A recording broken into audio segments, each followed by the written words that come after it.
Hello everyone and welcome to another educational video with your host BlackBoa here. Today we are going to teach you how to make a ton of money. It's going to be so amazing that you're going to become a rich individual on the Asia server and you won't help but dance because there will just be money coming out of your Yeah, anyway, I hope you enjoyed the video. I hope you learn everything you need to learn, and thank you very much. Without further ado, here is the guide for the free-to-play players on the Asia server. Today we're going to be creating a guide that will not only help people who will be on the free-to-play launch of Albion Online in Asia on March 20th, 2023, but we are also going to simulate this on the West server with a brand new character who will literally not have premium to start. So today's main goal of today's stream is to create this content so that the new adventurers in Albion East and West can enjoy a wonderful, fresh start. So as you can see, we are in the tutorial area. I just want to recommend that you go back and watch my two-part video on a new player guide to have a great fresh start in Asia. We've already gone through the tutorial and the starting area in very much detailed format.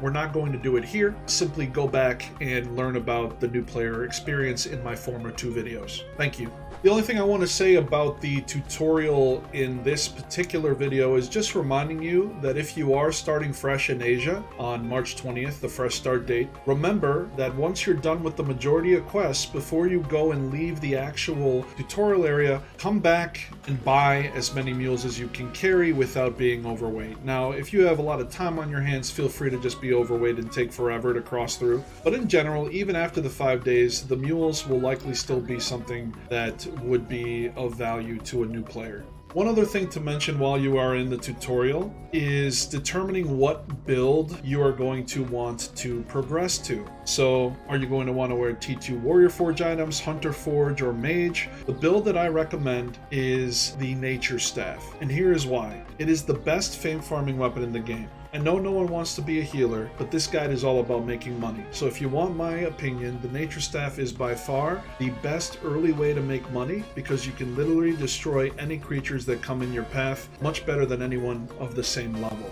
So consider whatever build you like, but if you want to know what my opinion is on the best fame farming build and the best way to make money in this guide, it's going to be using the Nature Staff line. Alright, so as I mentioned again, if you are on the Asia server, it would not be a bad idea to go back to the market at this point in time, pick up maybe a couple of other items here to transport over to the new server. Now again, you'll be starting on March 20th, the free-to-play start, and the marketplace may actually have these items for cheap. I can't tell the future, so it's always good to at least use this avenue to make yourself either some more money or not spend money on buying a horse.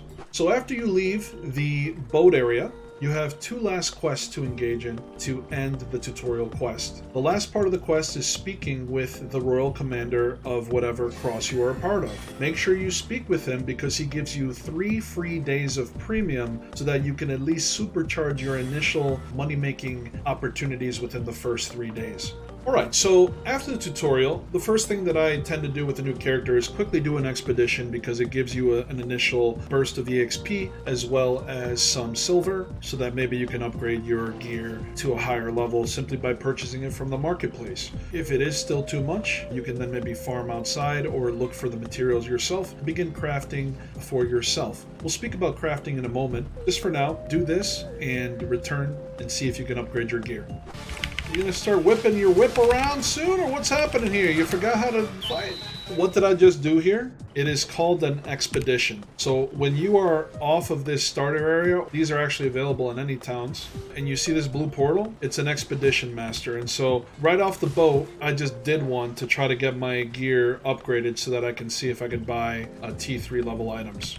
If you chose to do the expedition like we just did, you would have had potentially enough money to purchase a full set of T3 gear, especially after selling your Royal Sigil. So if you decide that you want to follow the advice of me currently, telling you to get to T3 as fast as possible and then begin to go out into the areas where I believe you'll make the most money, you could follow what I just did. As soon as you're off the boat, get the 3 days of premium, go into the Expedition Master, finish it up, sell the sigils, and then buy yourself a T3 set of gear. I also, if you did not notice, I also had to use these learning points that they give you right from the start of a new character to unlock the T3 nodes for my Hunter Lodge, for the chest pieces of cloth, as well as for the boots. So remember that if you cannot use the items on the market that you're about to buy at the T3 level, chances are you need to spend your learning points to quickly do that. If you don't want to spend them in that way, you don't have to, but I'm just telling you the fastest way to get from point A to point B. So that is your decision. I will say one other thing, however. For those of you who are not in such a huge rush to go and make silver, but rather would like to take more of the gathering and crafting route, you can absolutely do that. In fact, one of the best ways to save money, which is part of wealth accumulation, you not only have to make money, but you have to save money. And in this particular circumstance here, we absolutely would encourage you to become self-sufficient and gather and craft if you so want to. With your T3 set, you should make your way from the starter cross to the main city of the Swamplands, which is Thetford. You want to come here because we are about to show you the first way to make some extreme silver. If you do not like full loot PvP and you don't want to follow the advice I'm about to give here, that is totally fine. You can go and do what I'm about to show you in the blue zones and yellow zones where there's non-full loot PvP. I just want to show the tactic to use in the black zones to show, number one, that it's possible, that you can do it there, but to also, let people understand that this is a sandbox game. If you don't like the black zones, if you don't like the red zones, which would be better to farm than, let's say, the blue and yellow, that is fine. You could still make good money in these other areas, and we will definitely go over exactly how you would do that after we show you these methods right now. So the first type of money-making method we are going to show you is how you can actually go as a T3 into the black zone and start farming silver. We're mainly going to be doing open world mob farming, and that will not only help you with your silver needs, but it'll also increase your character's fame, making you stronger as you go. You'll be able to wear T4, T5, a bunch of different gear sets. The reason why we're doing this in Tier 3 is because if you are a new player on the Asia server, or perhaps even on the West server like we are, the cost of T4 gear is going to be very expensive for you on the East server. Here, it's not expensive. Here on the West, I could go and buy a T4 piece of gear right now, no problem. But when you start on March 20th on the Asia server, the markets may not be that friendly early to have cheap prices. So just understand I'm showing you this in T3 and that it's possible in T3. One thing to know about T3 gear as well is that they do not take into account any mastery or specialization. So keep that in mind that, this is a very pure exercise of only the item power that this gear has. Doesn't have anything to do with my mastery or spec. T3 gear does not get that, and so keep that in mind. The final thing we're going to say here is, how do we get to the black zone, you're probably asking. Every main city across the world continent has a black zone portal associated with the color of the city. Thetford happens to be this pinkish color. And so if you head towards this portal, it will take us to the Portal Town area, and we will end up entering the black zone from there. In fact, let's do that right now. And here it is. If you want to use it, you just click enter, you click on it, you click enter, and now you find yourself in the Thetford portal area. As you may have learned from my previous videos, the marketplace and banks generally are not attached to each other unless, of course, you're talking about the city and their designated portal area. So the Thetford Bank, if I were to go back through that portal, the Thetford Bank would be connected. However, the portal area bank and the regular bank are also connected in this one instance. So portal towns equals banks connected. So you're in the portal area. Before you head out into the outlands, into these black zones, it's important to know a couple of things and a couple of reasons of why this is good, not only to make silver from the mobs, not only to level up your gear, but it also makes progress towards a very lucrative challenge that Albion Online has. This challenge is called the Conqueror's Challenge. In the Conqueror's Challenge, doing black zone activities such as gathering, killing mobs, doing open world objectives, pretty much doing any content that is full loot PvP may award you might, which is the progression metric that will fill up this bar right here. If you get 20k might per week, you actually get this Conqueror's chest, which contains lots of silver and, in very extremely rare cases, the chance to get a mammoth pup, which on the West server is upwards upwards towards 150 to 200 million silver. So this alone, you get to gamble a little bit, but by filling this up once per week, you will make potentially a lot of silver, as well as potentially have the chance to get a pup. Now, another thing to mention here is as you level this weekly chest up, you will notice here that there's another type of symbol that is not might, it's actually favor. And so might, every time you earn it, you also gain favor, which is a currency that can be spent to make additional money. The way that you would spend this currency would be going to any energy manipulator that has this particular symbol. You would go to the energy manipulator and spend your favor points there. All you have to do is look at the last tab and you can see that you can purchase Tomes of Insight if you want to level up. But again, this guide is for money. Do not purchase tomes if you want to make money. The way that I believe would be the best way to make cold hard silver would be purchasing additional Conqueror's chests. You could then open these up. They still have a chance for a mammoth pup, so you're giving yourself more chances. But the biggest thing they have is silver pouches, which will make you a nice burst of silver. If you wanted to, you can also purchase siphoned energy, which is something that advanced players use to supercharge their gear. This also sells very well, but I personally prefer the Conqueror's chests simply because of the gambling element with the mount pups, the mammoth pups, as well as the silver pouches. Now, if you want to completely forget about everything you just learned today, you can always just use your credit card and swipe on albiononline.com. This will make you an absolute legend in no time. Aside from the Conqueror's Challenge that you will be progressing on by doing what we're about to do in the Black Zone, you will also by default be leveling up the Adventurer's Challenge. This is a very important challenge. It helps you level up with a free tome every single day, every time you reach the 1K challenge points. It also has these chests that can be made available based on the date that also include massive amounts of silver. And at the end of the 600K, if you reach the full amount to unlock everything, 600,000, you actually get a very special mount, and this mount changes on a monthly basis. These mounts can either be used for yourself, or if you need the silver, just sell it so you can start affording your premium. Now, as I mentioned earlier, we are taking the fastest route to make the most silver. Again, I know this is not for everyone because where we're about to go, the zone is a black zone. It is full loot PvP. The moment we step out here, everyone is flagged up.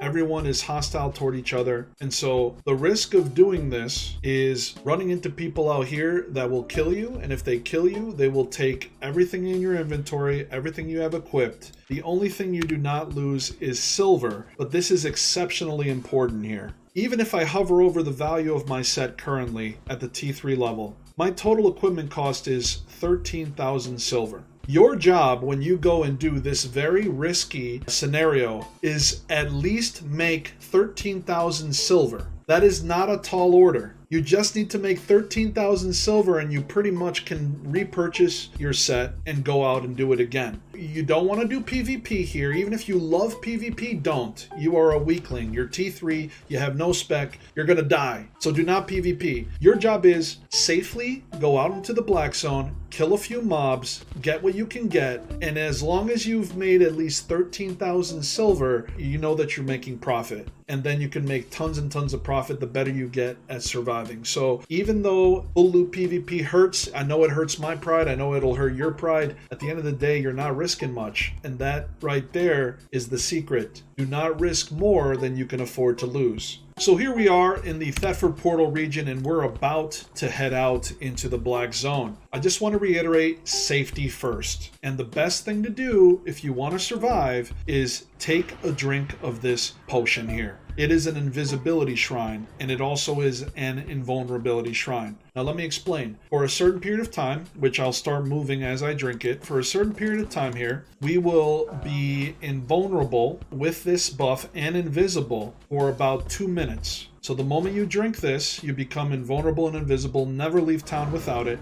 And as you can see, there's hostile people all around us already. There's a massive fight happening right here. So what you want to do is you want to leave this area that we just went into without clicking on anything as you move. Do not click on a bush and start gathering by accident. Do not click on a resource. Do not attack anyone. The moment you make an action, it removes your invisibility, it removes your invulnerability, and you still remain silenced for about 10 seconds, leaving you defenseless. So your job is maneuver my character safely to the nearest exit of this portal area so that I can then begin to start making money. And so here's what we're doing. We're going down to this exit to ensure that we're away from the madness. Now, it doesn't necessarily mean there won't be madness in the next zone, but we're just trying to head down this way. Now, keep in mind as well how much time you have left. We're using a donkey, which is very slow, so keep in mind that you probably want to take the fastest route to get to your exit to ensure you can get there in time.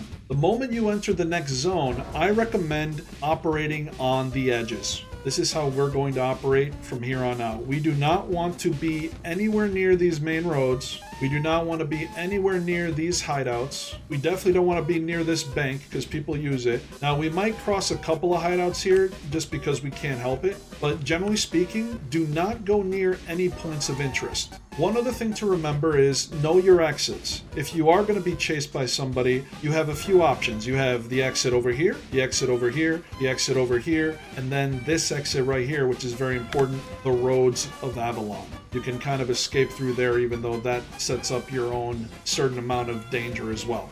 After we moved a little bit away from here and we've safely removed our invisibility and invulnerability buff, we can start to look around and see if there's mobs that we can kill. Now, don't panic when you see other names on the screen like we just did. Just try to get away from them. Just run away. Chances are they've inspected you, they see your T3 and probably don't think you're a threat, but it doesn't mean they won't kill you still.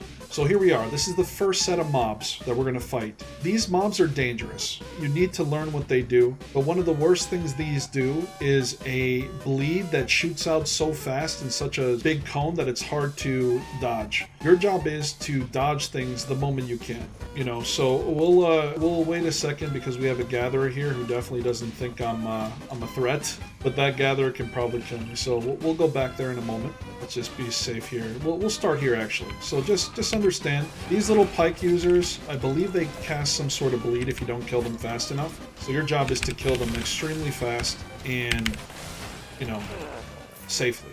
With one kill, we just made 400 silver there. So again, our goal is to try to make 13,000 silver. So again, here are these mobs. These mobs are dangerous again, and you want to be careful of another thing too. You see how they're pretty close together like that? If you were to get all three of those mobs fighting you at once, you would be dead. So just understand, if you don't get a good pull and you see more than one mob in these early stages, run away so that the mob will lose its aggro range and go back to where it was. You never want to attack more than two, generally speaking, in this early stage. Let's see, we can do this one.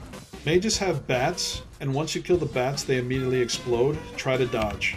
Now, you can also focus on killing the mage, simply because once the mage dies, the bats die too. So that's also a very good way of dealing with them. If you don't want to deal with the bats because they're just annoying, then focus on the mage. Once the mage is dead, the bats are dead. These particular mobs are called Morgana mobs, and they are generally the more hard mobs than the other ones you will face. There are some exceptions, but these Morgana mobs are probably the most annoying ones possible.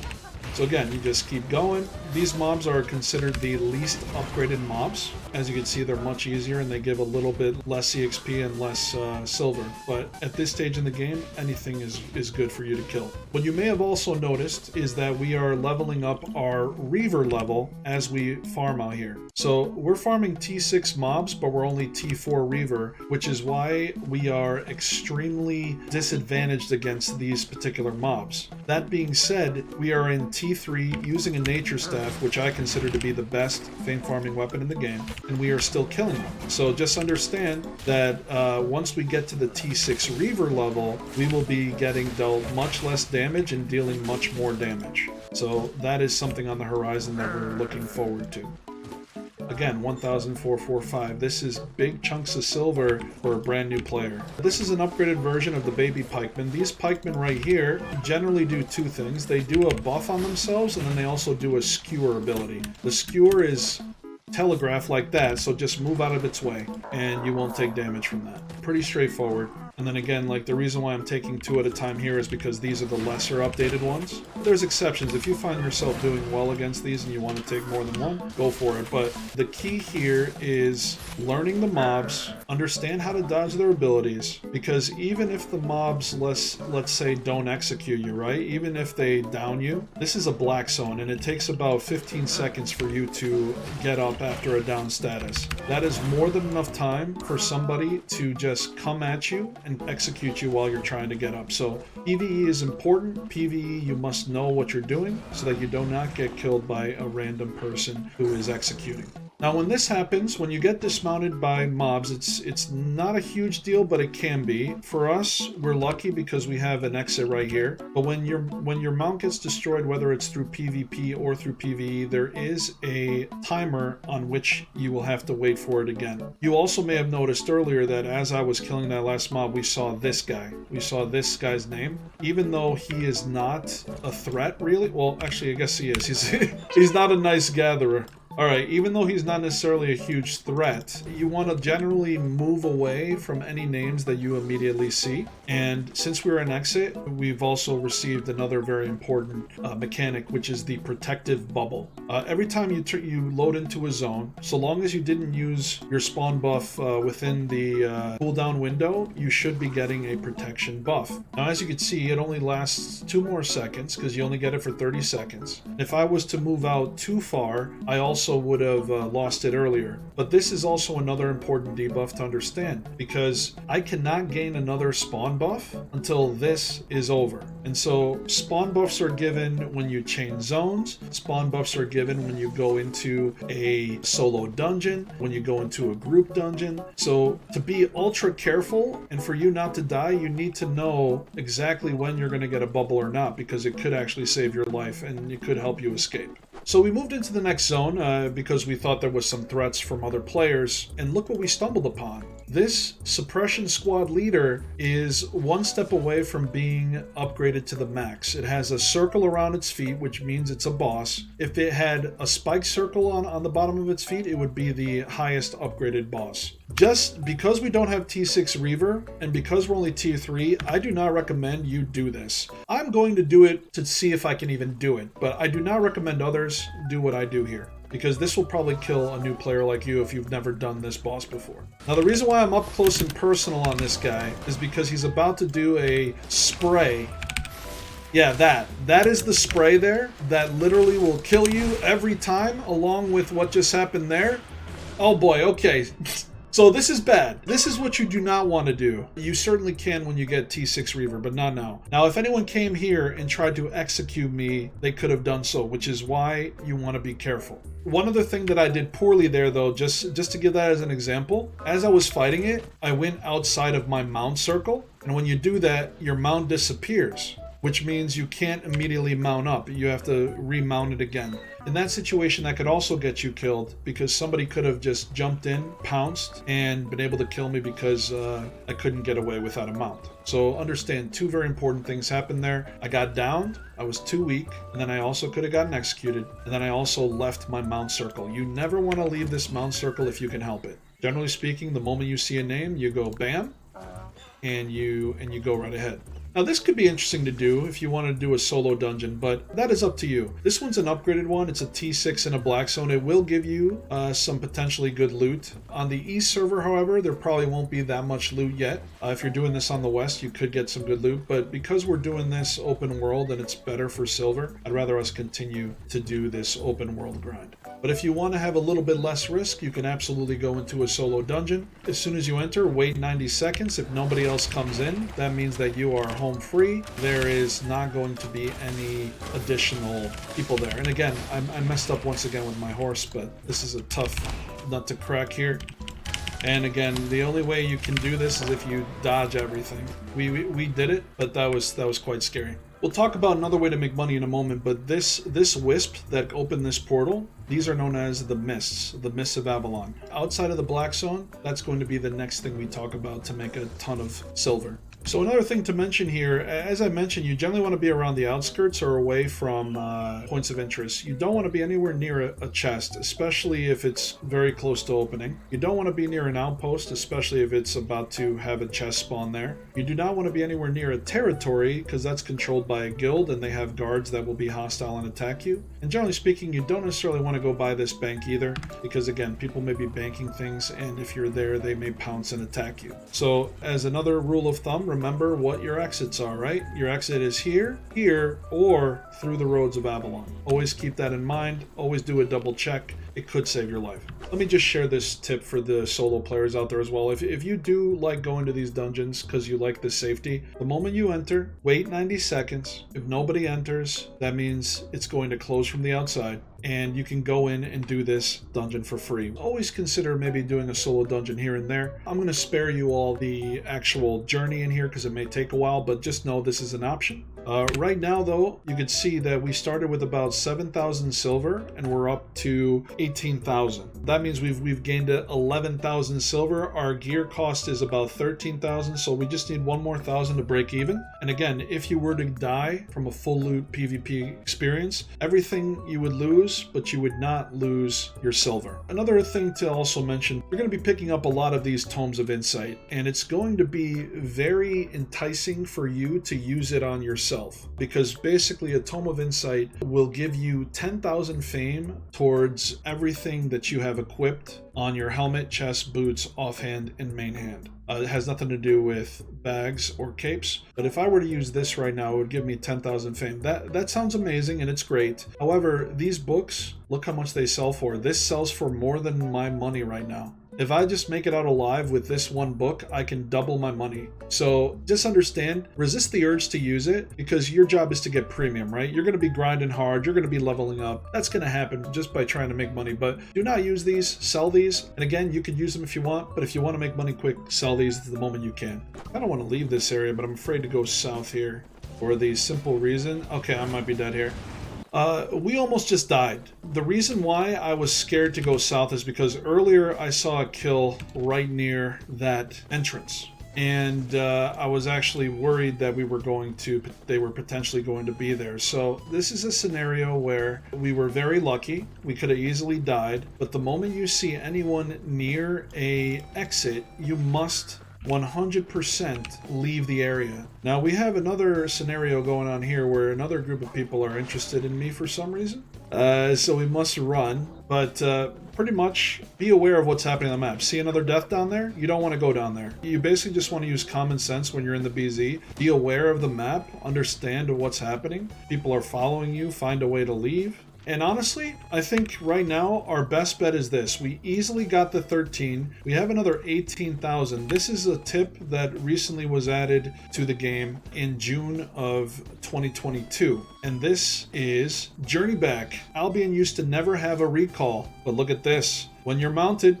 the R button is the Journey Back. And this particular Journey Back ability, it does cost silver. As you can see, there's a silver cost at the bottom, 2,793. But our package has much more money than that. So we're going to teleport to the last place that we were bounded at, which is the Thetford portal. And now we're back home safe and sound. So if you feel worried for a second, just find somewhere where no players are and you say, you know what, both those exits look like I'm going to die. What I need to do is I need to leave now and reset and find another zone. So just understand that this is one of the most powerful things to come into the game. There are definitely times when you cannot use it. For instance, if somebody trades you an item, if you use one of those black zone chests and pick up an item in your inventory that was already stored there, these will disqualify your use of Journey Back and you'll have to run there manually. So just understand, Journey Back is mainly for individuals who go out, who want to gather, who want to kill mobs, who want to get some loot from the mobs, and maybe who want to kill other players and get the loot from the players they kill. Under those circumstances where their session has been pure, there hasn't been any kind of transporting trying to be done, they can use this Journey Back. Otherwise, if you do something that turns it off, then you'll be rather annoyed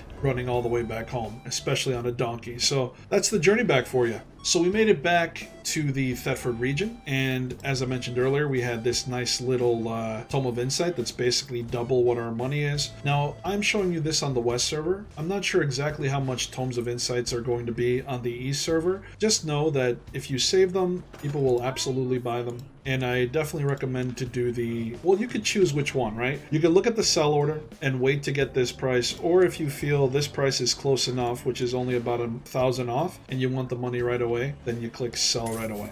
So I know that was a little bit of a short glimpse of how you can make money in the Outlands in the Black Zone. You could apply this to the Red Zone areas. You could apply this pretty much anywhere that you would like to farm. Just know your main goal is use a cheap set, try to make up the cost of the set before trying to take any riskier actions, because everything else will then be gravy. If you continue doing this, your silver is just going to go up and up and up. You'll be upgrading your gear along the way to make the PvE even easier, but I don't recommend going up above T4 if you're a new player to the Black Zone. Just stick around the T4 level and max, and you could begin to make more money. Additionally, although it may not be a lot, we did make some progress on this bar. We have about 32 favor, a little bit of Conqueror's Challenge. We also made progress on this bar, so we can claim this, and we're getting closer to filling out this reward as well. This Tome of Insight is one that cannot be sold, so these ones are fine. Feel free to use them on your gear to make yourself stronger.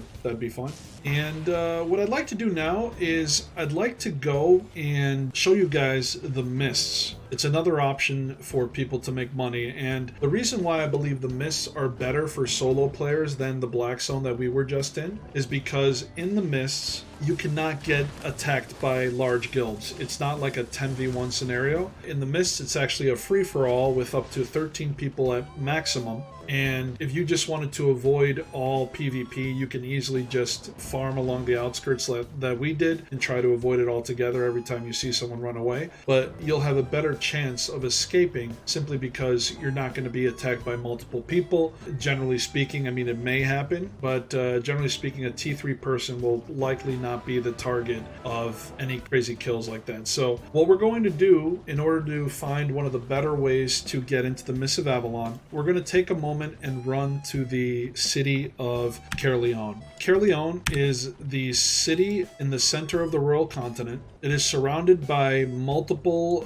red zones. For us, it's a pretty long run, but we're going to make it. We're going to make this run, and we're going to try to do it safely. We want to run to Caerleon because doing the mists and doing even red zone content right now is going to be super lucrative because Caerleon has what is known as the black market. Any kind of loot that you are going to be getting from doing, open world red zone, open world black zone, if you decide to transport those items here and decide to sell it to this black market, what you will be doing is two things potentially. Number one, anything sold to the black market is recycled back into the potential loot tables that everything drops in the game. And number two, the black market sometimes pays higher prices than the other marketplaces would for the same items. So the traders here, generally speaking, will be monitoring the black market, comparing different market prices, and if they find some lucrative ways to make money, they will transport from one area to Caerleon and go to this black market. For us, since we're going to be moving here and making it our home for now, we will be literally able to sell everything to the black market if we so wish, and that should be a pretty lucrative scenario for us to make our premium.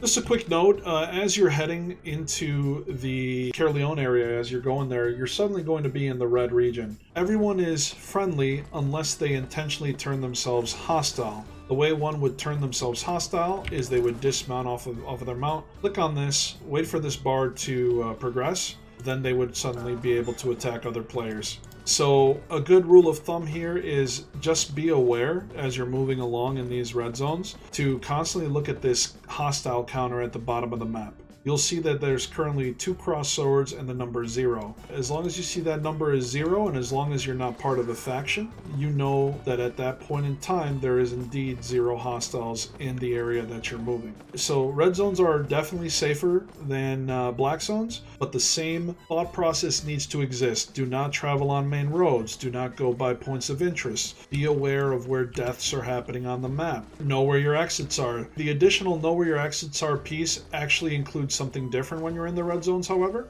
certain zones will have what is known as faction outposts. And if you are not in a faction, all of these outposts are safe to you. You can run in the middle if you're being chased by, let's say, a ganker, and the guards will start to help you. Now, it doesn't mean that's going to save you. You don't want to just stay in there and let the guy keep hitting you. You want to keep moving around, trying not to get hit, hopefully having the guards of the faction, save your life. But it's better trying to leave through an exit or going through a road of Avalon than going here. But if you need to, it can save your life. Oh, okay, this is not good. These guys will 100% kill me.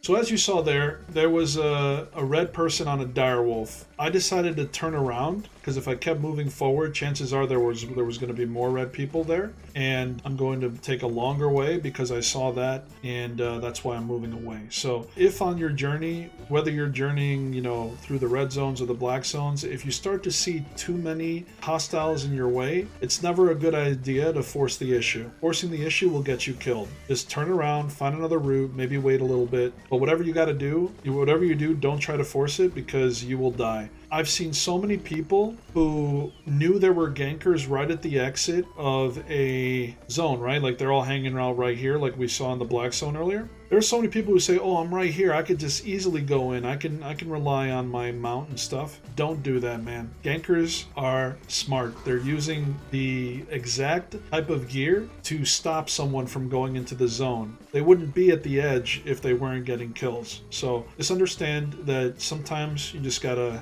change your route. Is it annoying? Yes. But if you want to survive, then you just got to do what you got to do.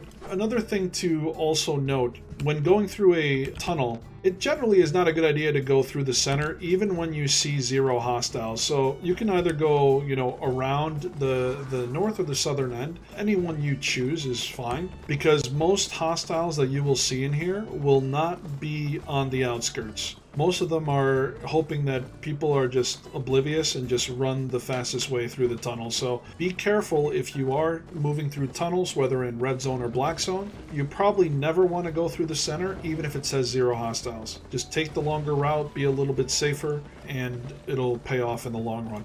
So you made it to Caerleon, which is the next destination that we are going to talk about here. Just a quick note about the journey back. When we used journey back earlier in the black zone, it brought us back to the Thetford portal. But the moment you end up entering a different city, your journey back bind point changes. So every time we use journey back now, we're going to be coming back to the city of Caerleon. I just wanted to give you a quick understanding of that, because if you were planning to journey back and get back to the Thetford portal, that would not work. I'll talk about right now why we want to be stationed here for purposes of this money-making extravaganza, I guess we can call it.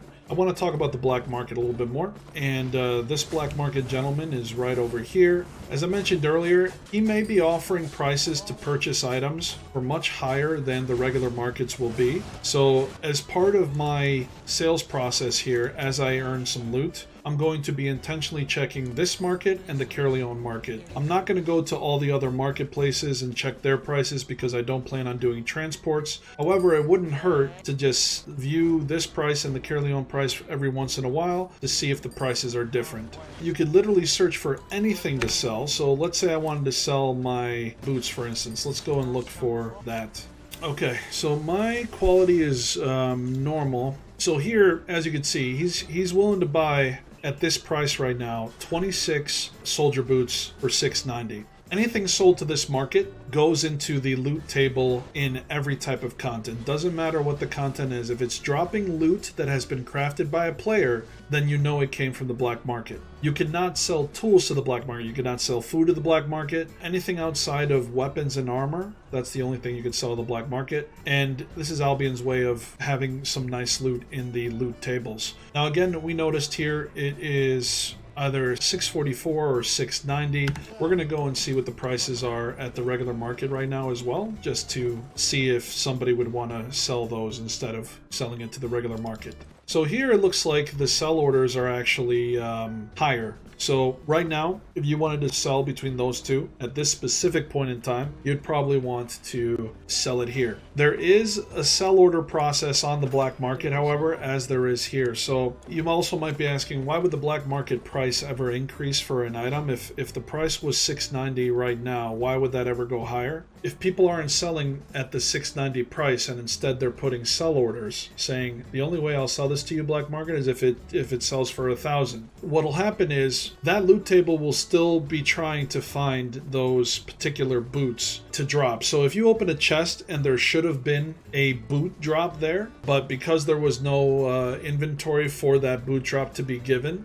the black market will adjust its price upward to begin encouraging people to sell items to it. It's much more complicated than that, but that's essentially the way that I understand how it works. It'll pay more if it doesn't have the items in its inventory, and if the loot table is saying, okay, you should have provided this because this was the actual RNG selection. So that's how I believe it works. Moral of the story, check both prices, see which one is higher, and sell to it accordingly. One thing that I forgot to mention at the start of your journeys is that it might make sense for you to bring along a journeyman fishing rod, and in some of the earlier zones that you're traveling in, whether it's the blue or the yellow zones, you may wish to fish a little bit. This will give you fish that has health regeneration, and as you can see, we're about to run out of the carrot soup that the tutorial gave us, and so a free way to actually give yourself some health regeneration food is exactly this: using a fishing rod, fishing for some fish, and use it for health regen while you kill mobs. To show you an example of how to sell to the black market, I decided to upgrade my bag from T2 to T3. So we're going to sell the T2 bag and cape. Make sure the filters are clear. Now, I can either sell it instantly for 884, which is actually a lot. Look at that. The sell order is 941. Wow, if you want to make a lot of money now, if someone wanted to make a lot of money right now, there's about 100 buy orders where the black market trader will actually buy a T2 bag for almost 900 silver. It costs us about 1,000 silver for T3, so this is a good sell. I'm going to just sell it instantly. And then this again is 345. Wow, you could craft 253 capes and he'll buy them at 345 a piece, which is probably more than a T2 again, but I'm not entirely sure, so we'll just sell it again. But that's something that you could do if you saw the ability to get some sort of big money trade, if you know what I mean. Alright, so we learned about Caerleon and the black market. Let's actually start moving out and try to find our next money-making method, which is the lethal mists of Avalon.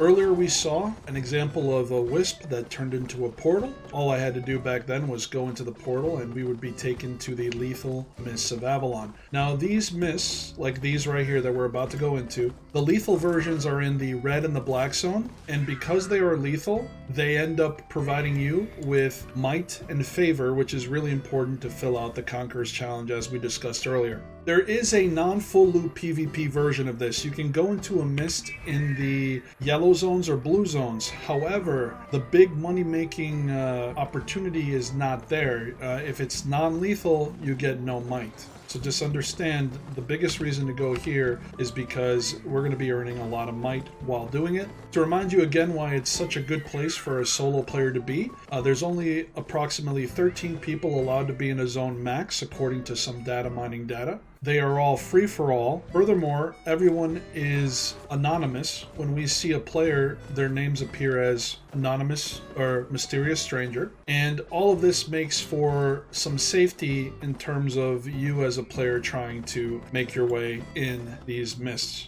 Now, this particular mist has a lot of different points of interest that can happen and have happened already. One point of interest to mention if you're a gatherer, for purposes of us, this won't really help us, but I'm just mentioning it. If you gather, there's plentiful resource nodes, but what we want to do and focus on most likely is these small undead camps. I would not focus on these undead camps until you've at least paid for your set again. So let's go on the outskirts, let's make some money, let's pay for our set before we take any real risks so that we at least are happy enough that, okay, you know, even if I die now by trying to go to any of these points of interest for the higher return on investment, at least I paid for my set and you'd be okay with dying. You would just buy a new set elsewhere. This might be more expensive in Asia, but T3 sets should become relatively cheap. So if you're using a T3 set like I am, just buy another T3 set and you will be just fine. So we're going to go in and when we finally have about, we'll call it 70 75,000. Once we have 75,000 silver collected, we will just go ahead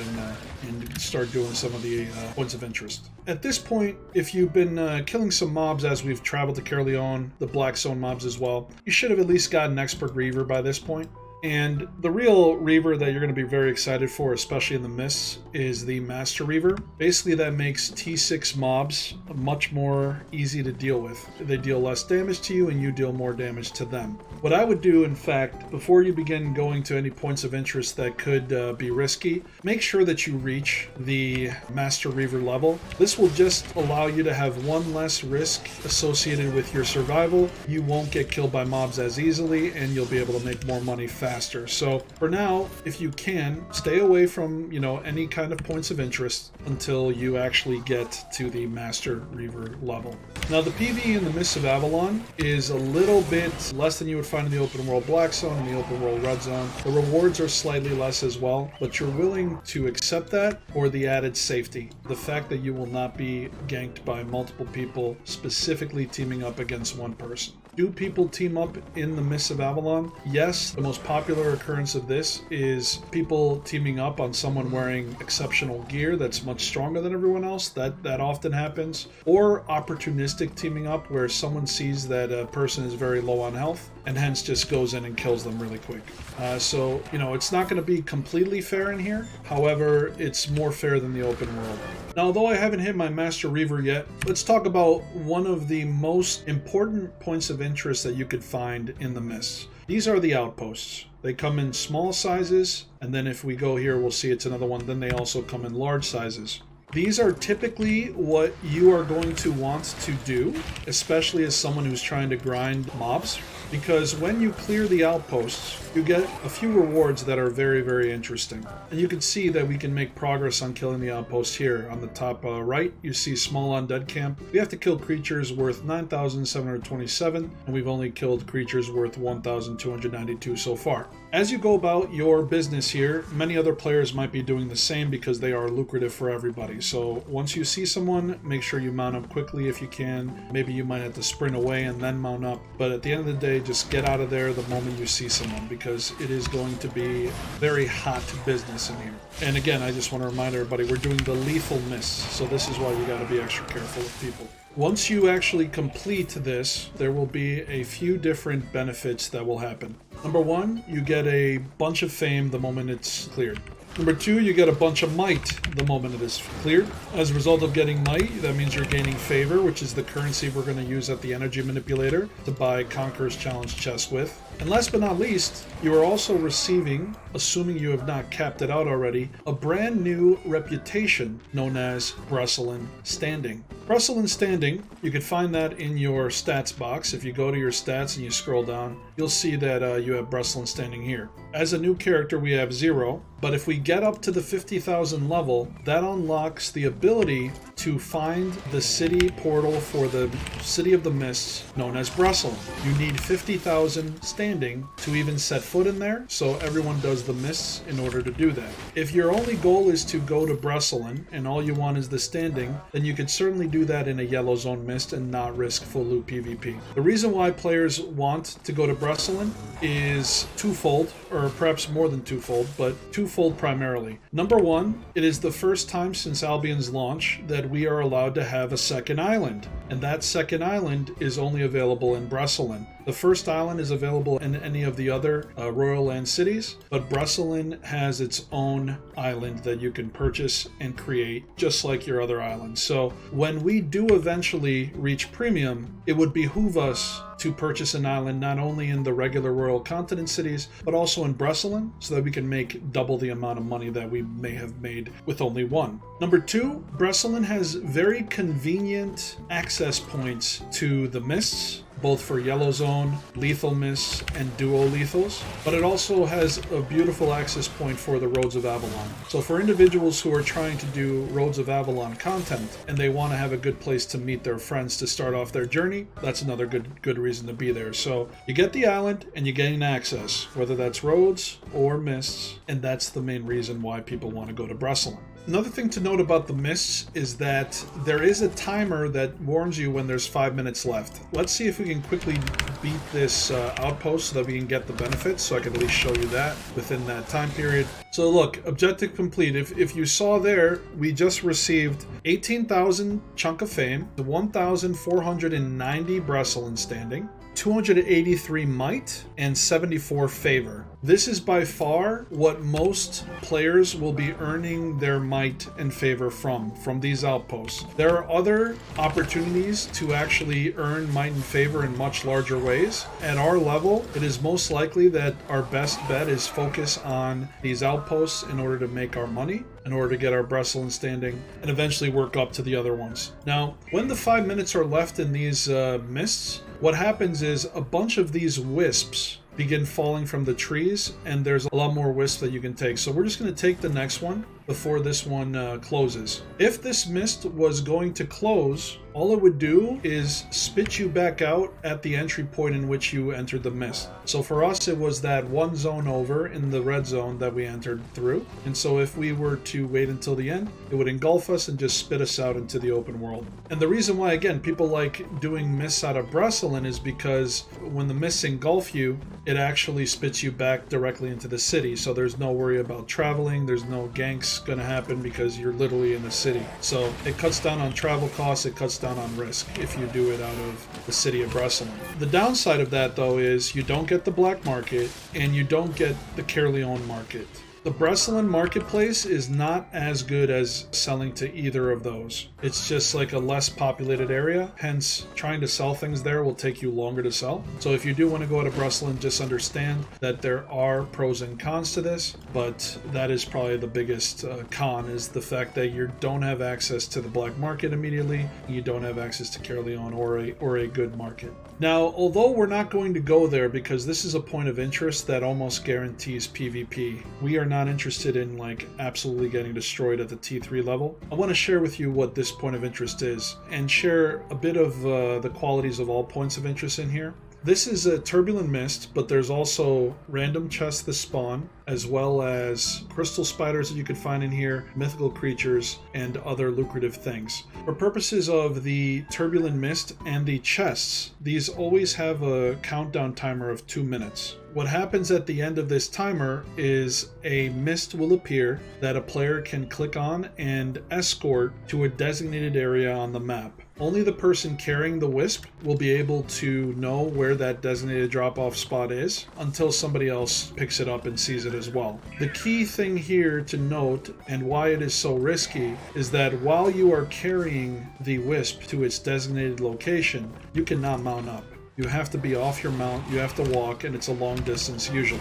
You might get lucky and it might be next to you. That's happened a couple of times to me in my experiences. However, most things you have to transport far. And as you can see, the weakened wisp is here. Someone's going to pick it up and it's going to disappear. But anyone over there who has been looking at it will be following the individual who takes it. Those turbulent mists are by far the most lucrative things to actually get in here, but again, they have the most risk, and it is not recommended for brand new players to do it unless, they're willing to take that risk. What do they give you? They give you a big chunk of fame, they give you a big chunk of Bresselin standing, and they give you a massive chunk of might and favor. It's one of the best ways to earn might and favor is doing those turbulent mists. So as you progress and get stronger, you may wish to begin contesting those and finding ways to turn them in without dying. Another thing to quickly mention about the mists is that be aware of the exits. You have 4 exits always, and sometimes you actually have other exits as well. If you have found the Bresselin portal, that's another exit for you to run into.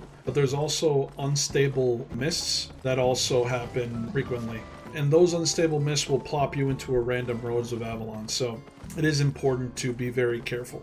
Aside from outposts, and in fact this is probably better if you are simply interested in gaining your Bresselin standing, are these wisps that you can free, and they give you fame plus a little bit of Bresselin standing. And so that's actually the way that most people will be earning the standing, is exactly what we just did there. Walking around, opening up and freeing the wisp lanterns, and progressing forward. Because this was such a dangerous zone, I want to leave here early. That's why we're going to go into another wisp here, because as we saw, there's been some people looking at us.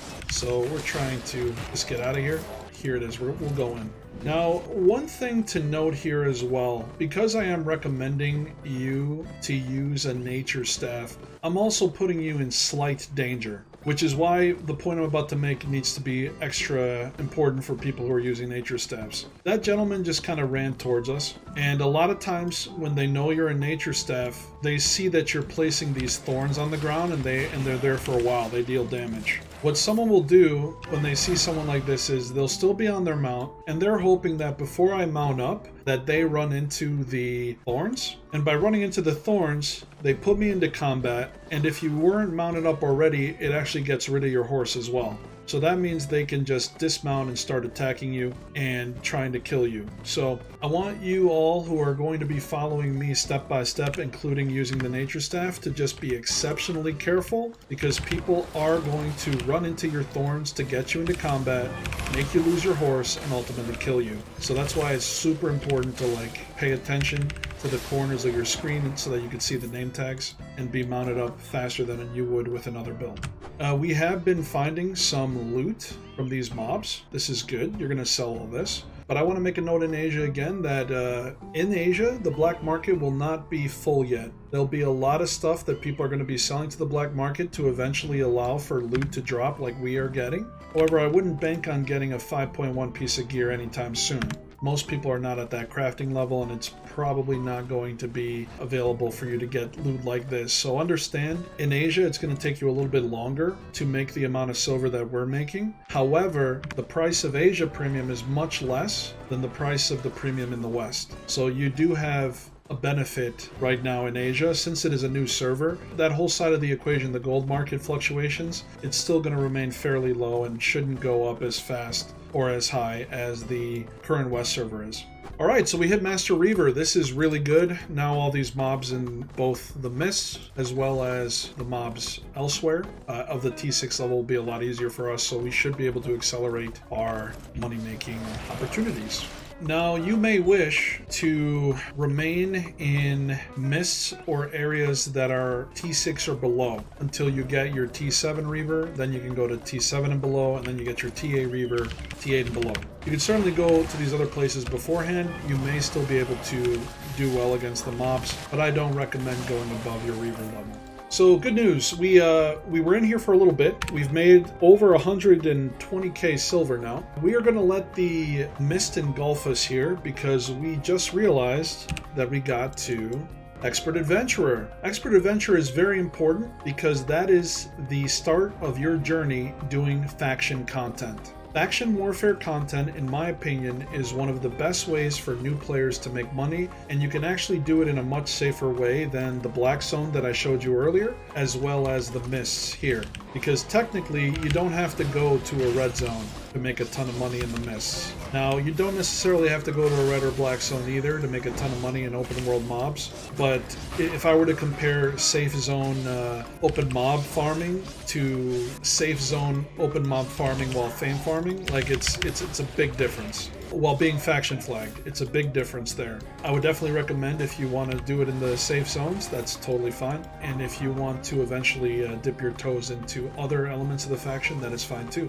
So once again, friendly reminder, if you are far from your home base, you may wish to use Journey Back. However, I am very close to the entrance here, so I'm just going to walk it in, not worrying about spending another 1,500 silver on transport when it's literally right here. So always remember, Journey Back is your best friend, and Caerleon is our new bind.